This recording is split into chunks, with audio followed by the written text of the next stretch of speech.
Welcome back to our channel. Friends, today we bring you a powerful and emotional story. A story of a boy who walked away from his father's work, not out of disrespect, but to find a better life. This journey takes him from silence to speech, from doubt to confidence. So sit back, listen closely, and let this story inspire your heart and mind. Part 1. The Quiet Village. In a small, forgotten village, surrounded by dusty roads and quiet nights, there lived a boy who spoke very little. Not because he couldn't speak, but because he had no one to listen.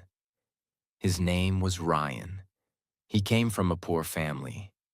His father worked hard every day as a cleaner in a factory.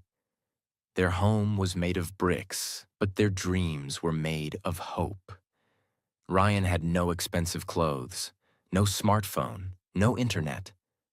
But he had something many people forget: a burning desire to change his life.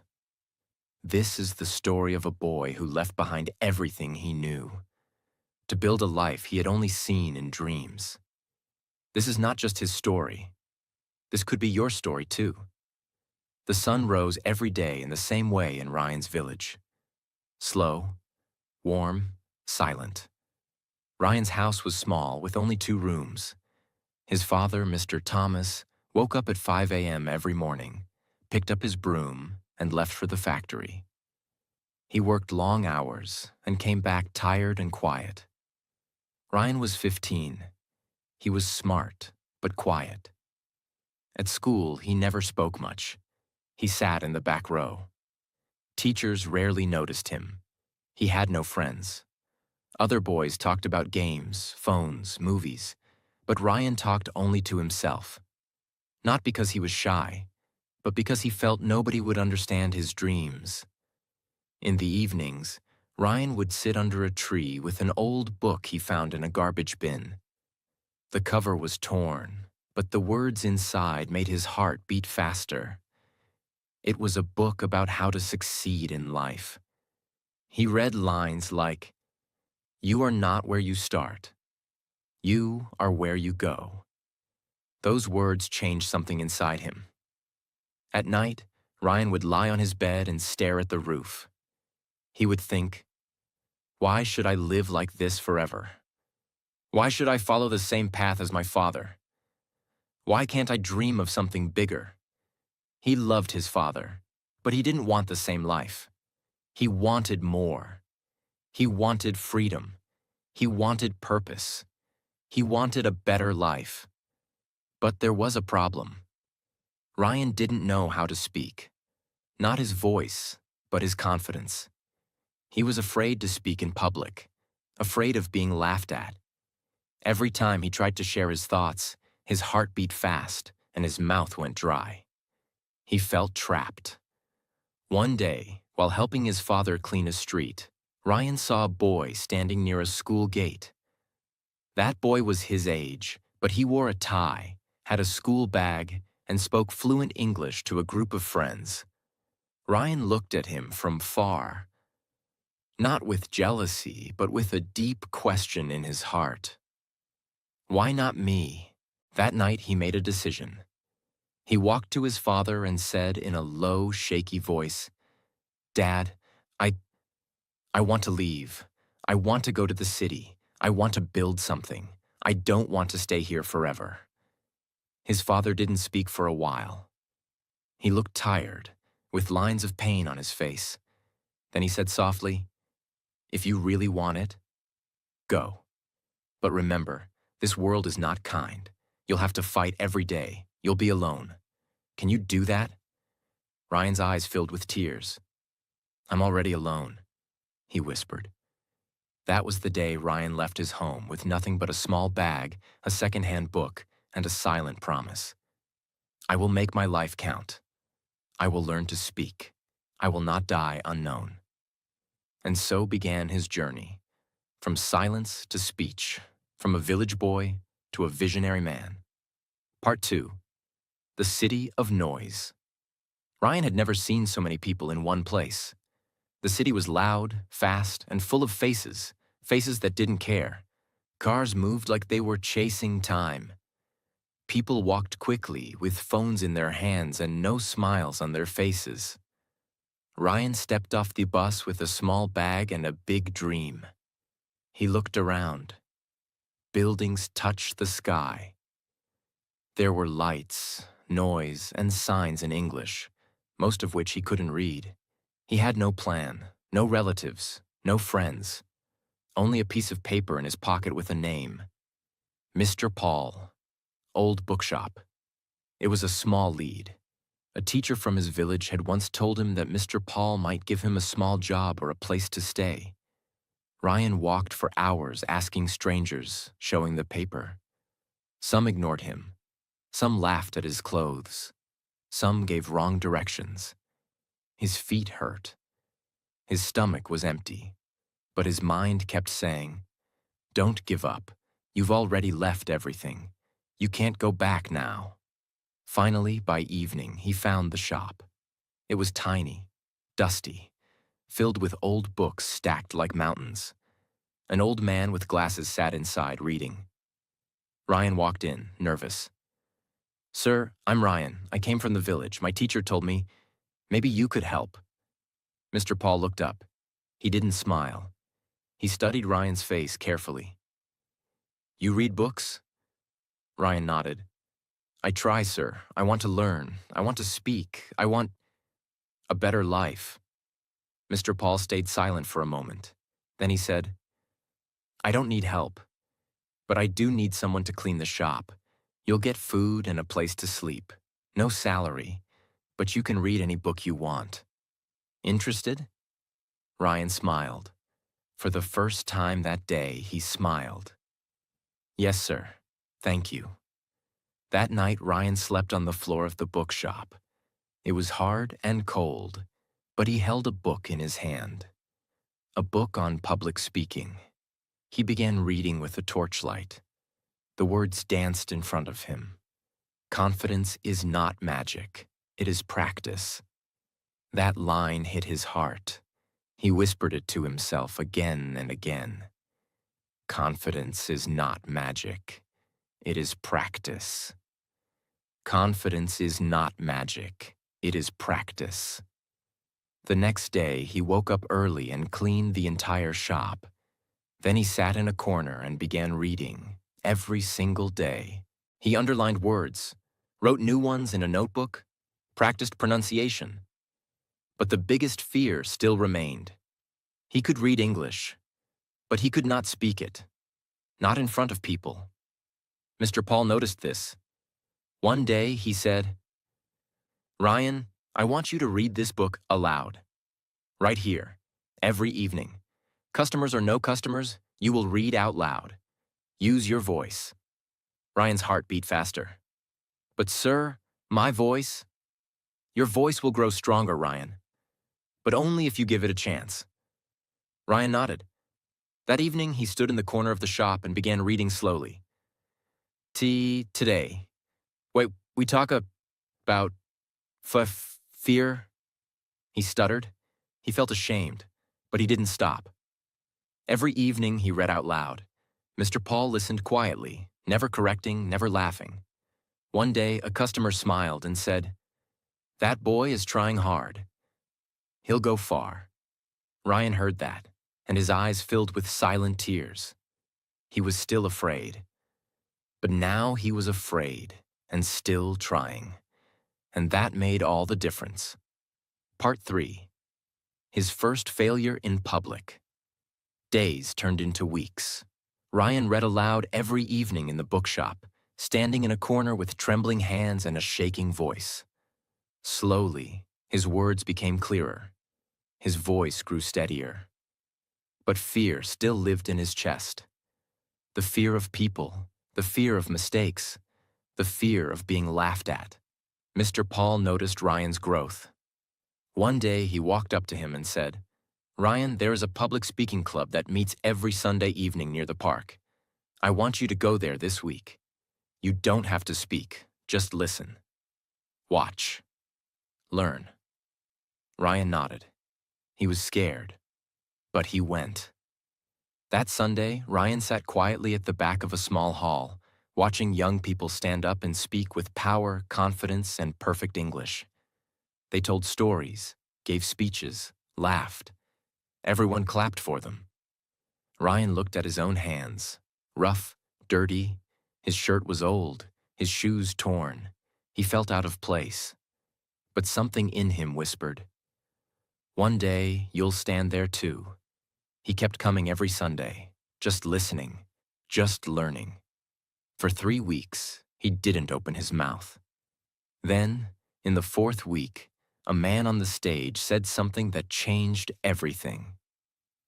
Most people die with their dreams inside them because they were too afraid to try. Those words stabbed Ryan's heart. He raised his hand. The room became quiet. "Yes, you in the back," the host said. Ryan stood. His legs were shaking, his mouth dry, his voice barely came out. My name is Ryan. I came from a village.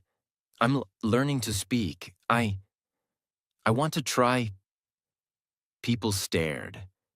He walked up to the front like a baby learning to walk for the first time.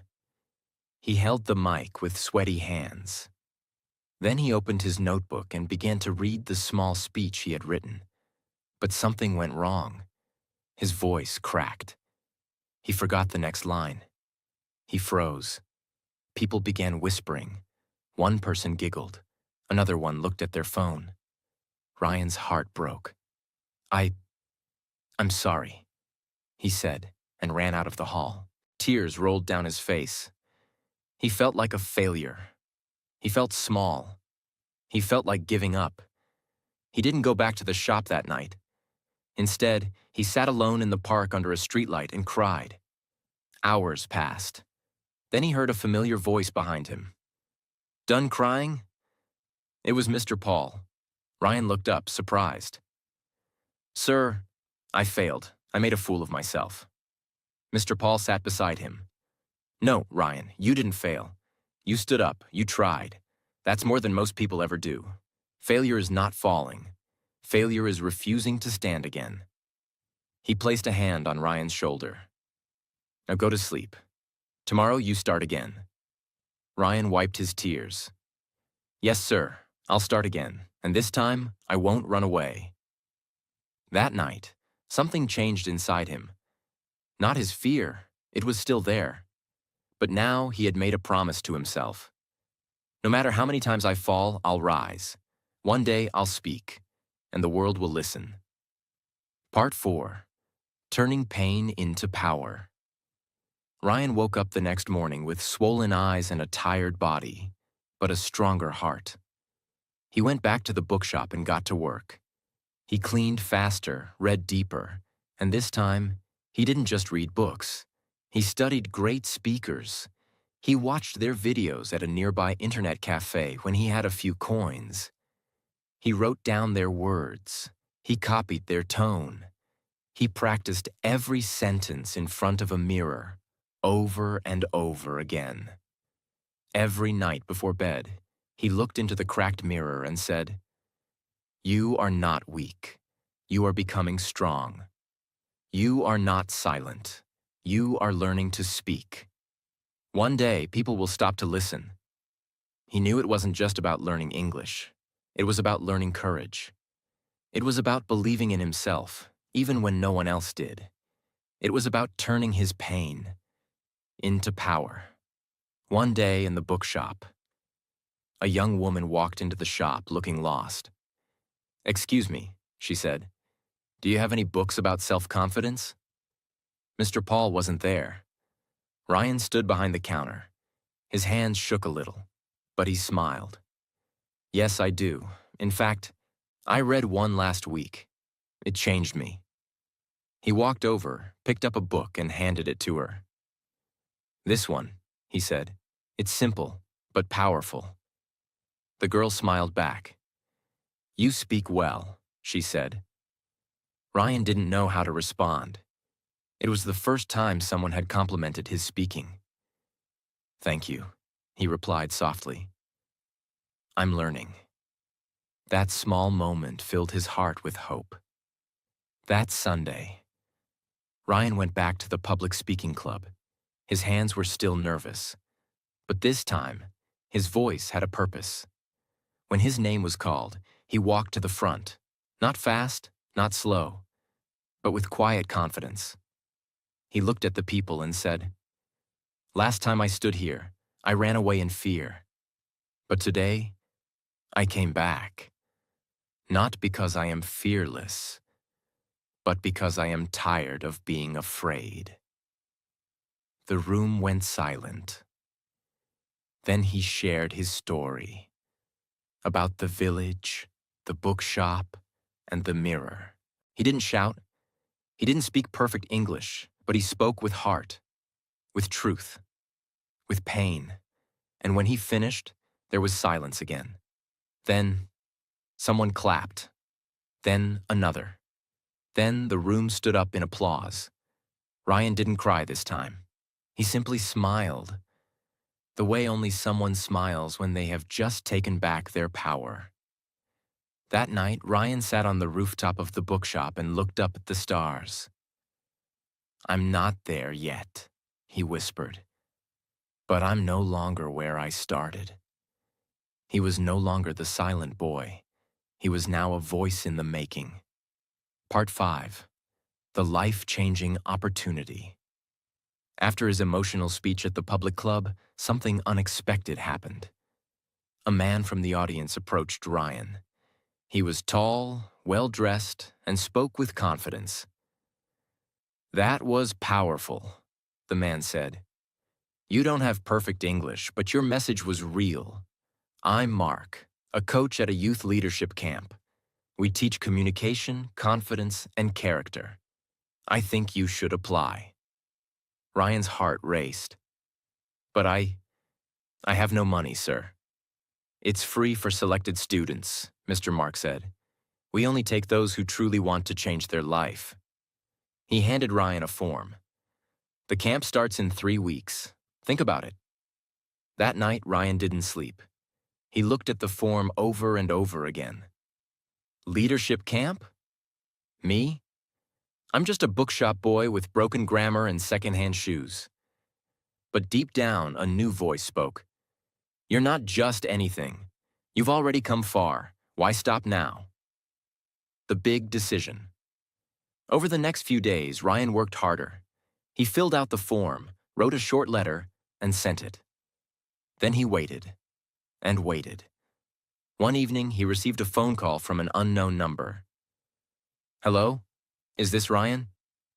"Yes." "You've been accepted. Welcome to the camp." He couldn't believe it. He looked at Mr. Paul and smiled with joy and fear at the same time.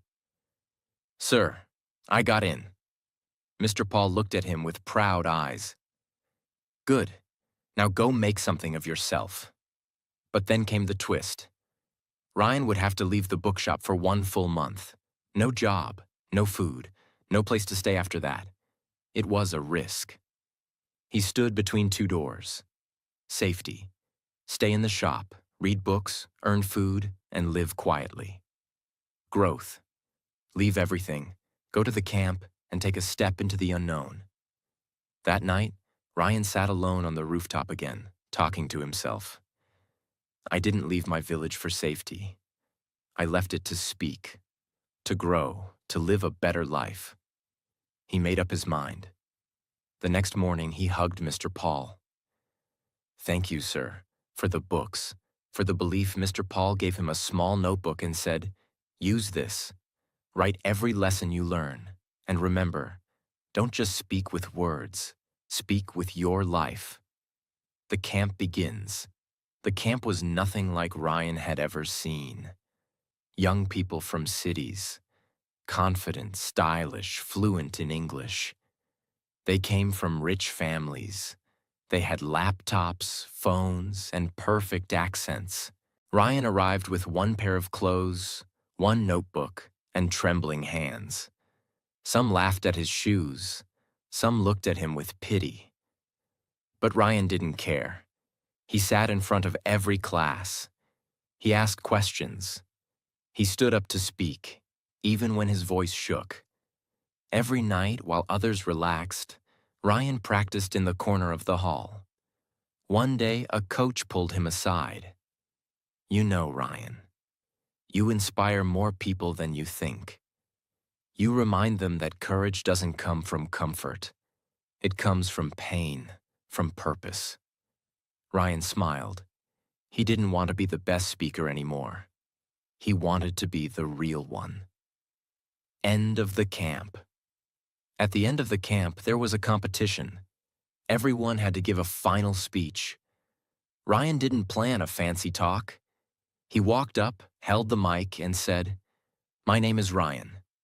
I came from silence. I had no money, no confidence, no voice. But I had one thing, the belief that I could become more. And that belief brought me here. If I can stand here today, maybe, just maybe, so can you." The hall exploded with applause. Not because it was perfect, but because it was true. That day, Ryan didn't just speak. He touched hearts. Part 6. The world tries to silence him again. Ryan returned from the camp a different person. He walked taller.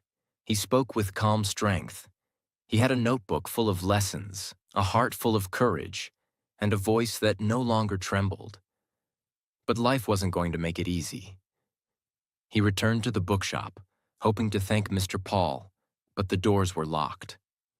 A neighbor told him, "Mr. Paul fell ill and left the city. The shop is closed now." Ryan stood in front of the old building, silent. The place where I found my voice is gone. He had no money, no job, no roof. All he had was a small bag, a notebook, and the voice he had worked so hard to build. For 2 days, he slept on benches in the park. He tried applying for jobs at cafes, shops, even bookstores, but everywhere he went, people said, "You don't have a college degree. You're not fluent enough. We don't need you." The rejections cut deep. One shop manager even said, "Why don't you go back to where you came from?" That night, Ryan sat on the steps of a closed library, staring at the stars. The same stars he once looked at from his village. And for the first time in weeks, he felt the old fear return. Am I still that silent boy? Was everything just a dream? But then, he opened his notebook and read a line he had written at the camp. "Your voice is your power.